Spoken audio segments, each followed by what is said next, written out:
G'day everyone and welcome to DVD for Openings. I'm Lachlan Patterson. Now our DVD for Opening AFL The Noughties is The Noughties 2010 DVD from 7 Sport, and here we go. You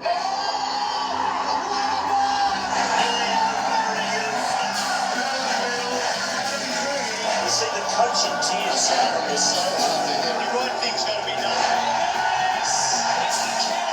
It's the best marks I ever saw. That's what I'm talking about! The knuckleheads will fall over and they're going to be accountable for that shot. That is as good as it gets.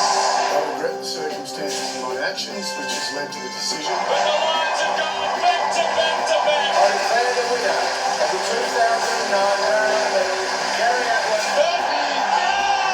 That's one of the marks of the century. I'm not sure I've ever seen it. That's unbelievable, man. Hello and welcome to a very special edition of Footy Flashbacks. Today we're taking on a ride through the decade that has come to be affectionately known as the Noughties. Yes, footy in the 2000s was overflowing with highlights as well as the odd lowlight. Well, today we'll look at all the big moments. We'll find out who took the best mark, who kicked the best goal, who was the best team and the best player. And then there's the category of naughtiest in the noughties. I'm not sure if Dennis Cometti and Bruce McAvaney qualify for that one, but they'd definitely be in the running for best callers of the decade. They're with Neil Kearney to help us remember the biggest stories of the noughties. Well, Dennis, Bruce, what's been the team of the noughties? Well, the easy answer, I guess, is Brisbane because they won 3, but Geelong played in 3 and put 3 years together that Brisbane didn't come close to them. Yeah, no argument from me. I think Brisbane were the best side of the noughties. I thought they had the full package. I think when you look at their side, perhaps they had things that Geelong don't have. Now, if you accept that the midfields are pretty much even, I think it's down the spine that Brisbane would have them. But of course, this is all hypothetical. You can play the game in your mind, but it proves nothing at all. But just on that, one Saturday afternoon changes the whole argument.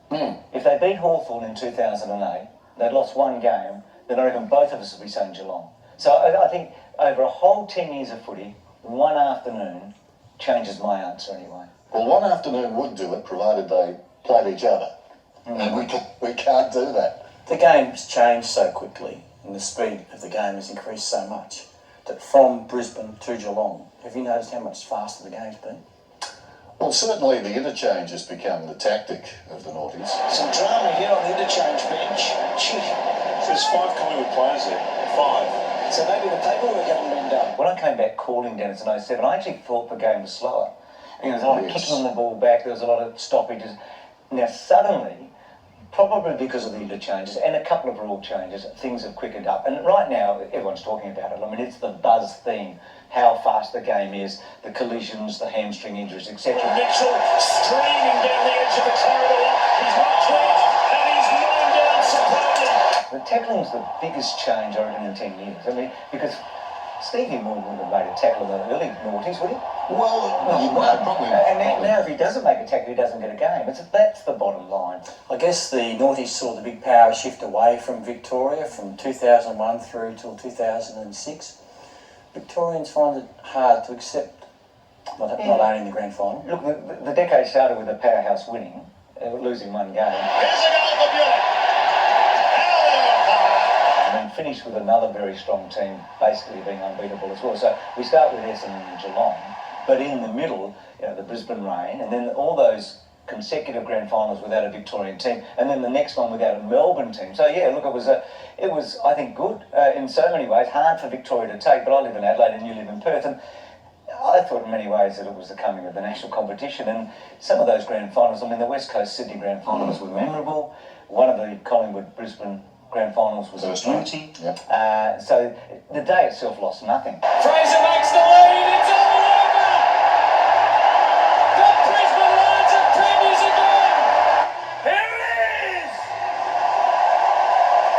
Now, we've got a wonderful competition by any standard in the world. In fact, I think it's probably the most egalitarian competition there is in the world. Let's talk expansion for the moment. North Melbourne had the chance in 2007 to go to the Gold Coast. Should they have gone? I think so. I don't know the answer. I don't.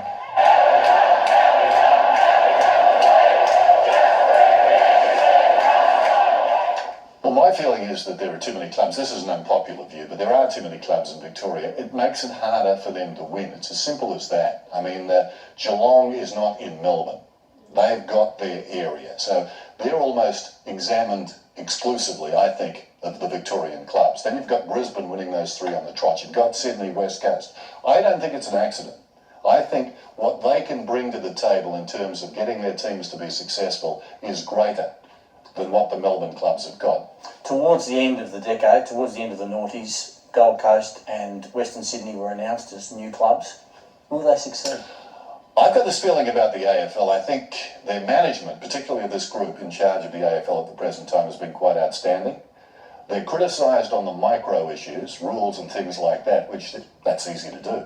But in the big picture issues, I think they've been very good. Now, I've got doubts about Western Sydney, but I don't claim to know enough about it. When I look at that, I think, gee, that's going to be tough, whether they can do that or not. But I feel until such time as they make a blue, I'm backing them, because I think they've done a terrific job. I'm excited. I think when you're standing still, you're going backwards. And I think that this is a very good time to take a massive chance. It's one of the biggest chances the AFL will ever take. It's a huge expenditure. They're going into a territory that could be daunting in many ways. And that's it on tonight's 75 innings. Thanks for watching. We'll see you next Tuesday night. And it's only on Patterson AFL. Good night, everyone.